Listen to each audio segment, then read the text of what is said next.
IPL 2025 చివరి అంకానికి చేరుకుంది. ఇంకో 2 మ్యాచ్లతో క్యాష్ రిచ్ లీగ్ మరో సీజన్ను పూర్తి చేసుకుంటుంది.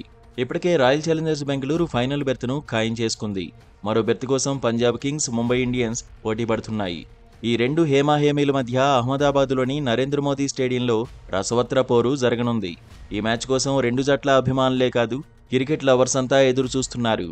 ఫైనల్లో ఆర్సీబీతో ఎవరు తలపడతారని ఆసక్తిగా ఉన్నారు. అయితే ఈ మ్యాచ్కు వానగండం పొంచి ఉందని తెలుస్తోంది. ఈ నేపథ్యంలో ఒకవేళ మ్యాచ్ రద్దయితే ఫైనల్కు వెళ్లేదెవరు? పంజాబ్, ముంబైలో తుది పోరుకు అర్హత సాధించేదెవరు?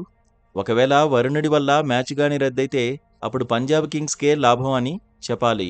ఎందుకంటే లీగ్ దశ ముగిసేసరికి పాయింట్స్ టేబుల్లో మెరుగ్గా ఉన్న టీమే ముందుకు వెళ్తుంది. ఆ లెక్కన టేబుల్ టాపర్గా నిలిచినందున పంజాబ్ ఫైనల్కు చేరుకుంటుంది.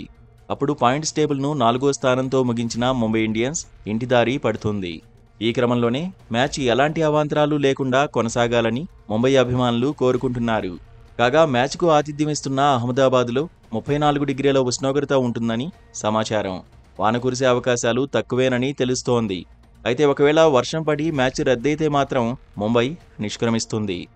ఎలిమినేటర్లో గుజరాత్ టైటాన్స్ను ఓడించిన ముంబై ఇండియన్స్ పూర్తి ఆత్మవిశ్వాసంతో కనిపిస్తోంది.